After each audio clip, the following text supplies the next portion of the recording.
Well, I'm about 5 days out from getting into my new apartment.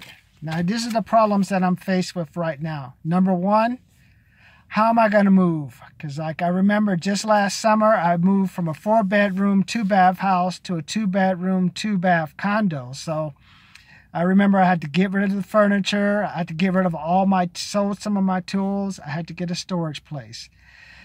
And I had to go get that dreaded money order or security deposit. And now I'm faced with the same situation. I already got the information back from the rental place. And she told me that I have to have either a money order or security deposit. So now I'm trying to figure out where am I, do I want to wait until I get paid and get the $22.90? That's for the first month's rent and credit, or should I just go to the savings I already have? So let me think. So let me know what you're thinking. And also, like, I remember when I was moving out of the apartments, I had to change the utilities. I had to do the same thing yesterday. I had actually called up the electric company to find out how I could get it fixed, service transferred, because now when you move into an apartment complex, they want you to have the thanks for, like, lucky I got on here. You got to have the homeowner's insurance. So I got to get that taken care of. I'll make a note, get homeowner insurance. So you got to have the homeowner insurance. You have to have the electricity issue figured out. So that makes sure you have like all the paperwork in place. Then they'll let you sign the lease. And then I live in California, and like now, because of all these dumb legislators trying to pass rent control laws, it just makes it harder to get into an apartment. And then security deposit of $550 is not that bad. I mean, honestly, they can have the security deposit, because I've owned property before. I've owned 2 duplexes. I've also owned a house that I rented out to people, and $550 ain't gonna do nothing to help with no renovation. Because when I had my duplex, I had the cats pissing on the ground, the dogs digging up dirt. That $550 is nothing. So when the people complain about their security deposit, I just like look at them cross-eyed, like, really? If you had paid your rent on time for the past 6 months, we wouldn't be having this issue. But unfortunately, you're just trying to get by on the minimum amount of effort you're gonna do. So you want to screw me because you don't have any motivation. So now you're just going to force all these new rules onto people. And basically, it's going to make more people homeless. That's all it's going to do. I've lived in San Francisco. Rent control doesn't work. All it's going to do is like they're going to like be more stringent. They'll use your credit, criminal record. Like say, hey, this person hasn't had a new rental history. And then they're just going to have like a bunch of people on the street as usual, or they want to live in their vans. And maybe some of these people living on the street, or they had the money, but because the rent control and like the gut legislator as usual, just trying to do things to appease the lowest common denominator, it just messes everything up. So right now I'm thinking about, okay, I got to get the security deposit. I got to get the homeowner taken care of.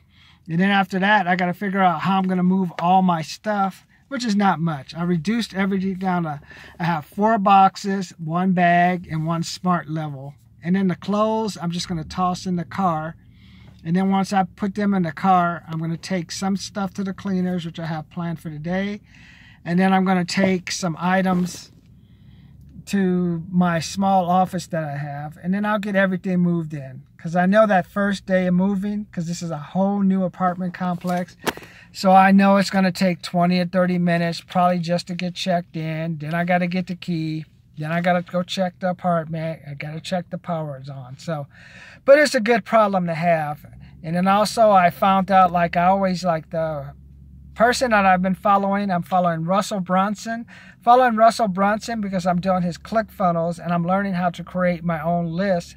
Because when you have a job, you want to make sure, like, once you get your own list, you continually market to them. And then I listen to Grant Cardone, because he's the person who just told me, in the end, you need to make money. It doesn't matter how much love you have in your heart for your family. If you don't have no money, it doesn't matter. You're just like one of these deadbeat dads, like thinking have your luxury car, but the wife is working, daughter's out fucking everyone in sight, son's doing drugs, and That's why I say you got to have more money. And so at least if you have a little money, like for me, I had a situation. The reason I'm moving is because I moved into the place. I got a 6 months lease because I have a feeling transitioning from a house to an apartment. I haven't been in an apartment for 11 years. And like I told you, I learned before. 2-bedroom apartment, 2 bath. There's 5 people living in one unit. There's 6 people living in another unit. And I'm just like, wow. When I was younger, this is when they used to talk about mostly Hispanic people and like Indian people who immigrate to this country or minorities being squashed into their apartments like rats and laughing. Now I go through, everybody does it. And then it's just crazy. And then what I like doing the most is like coming home, you have all these luxury cars. I got an Audi, Mercedes, one of the Porsche SUVs, and I think I've seen the Lexus. And what I see, the funniest thing I've seen was someone with the Lexus at like 8 or 9 o'clock at night working on a tire. And I'm like, man, that's not a Toyota tire. That's a Lexus tire. You just don't change that yourself, and you surely don't change it in the apartment, in the carport of an apartment. And you just see how people just with all these luxury cars. That's just another time for the saving money. Because the reason I laugh is because like back in 2007 or 2007, I had a 325 BMW. So I know all about those BMWs because I see you all broken down on the side of the road waiting on that tow truck to come. Because you know what? That was me. And I remember my fuel pump went out. I had to cruise to there. That's a $7,000 fix. I remember I hit some electrical thing. That's a $300 fix. And I know how it is to try to work on yourself. Work on the engine of a BMW, because one side you have they just squash, they minimize the space. One side you can reach in and get in, and the other side you can't. So that's what I've seen living in an apartment. So now at least when I transition to my next apartment, it'll at least be a new building with new problems. So at least I won't make the mistake of getting an apartment behind an actual house, because I didn't realize the dog goes arr, arr, arr. Every time the owners put it out to use the bathroom, the dog says, arr, arr, arr, arr. And then another thing that makes it so funny about my apartment complex, there's one that's across the street, a totally different apartment complex where the dog just barks when the owner puts it outside. And I got to call code enforcement for another apartment across the street, like to say, hey, could you keep your dog down? But the reason I know like no one's ever, the owners don't do anything is because they're going to sell that apartment building, and they want to just show like they have like a maximum occupancy, and that gets them like more money technically. So they're not going to do anything. They're going to save that problem for another person. So, and you're going to just see all kind of issues with these apartment buildings soon. The rent is, as soon as they get a person out of that unit with this rent control, that rent control is going to go up, and you're going to see more homelessness, and you're going to see more people trying to squash into an apartment that's going to get kicked out because they violate the leases. And it's just like, I think that when it comes to apartments in California, the next 3 to 4 years, you're looking like it's going to be a disaster. So I'm going to move into this new complex. And then also, like by studying Grant Cardone and Russell, I'm learning how to have that extra money. So when I run into an issue in the future with a barking dog, or the kids, like the kids in an apartment house behind me, they're like screaming like someone's cutting off their head. I'm like, oh my God. And that's just, you just see like, once you move from a house on 1.5 acres to like living within 4 or 5 feet, you just start hating people. I mean, I hate everyone. I hate myself. I hate myself for living next to the people that I hate, because you just realize that people just have no discipline. It's like and then I do believe that thing is just like crazy. And then like I believe that theory about people living paycheck to paycheck, so they're trying to squash themselves into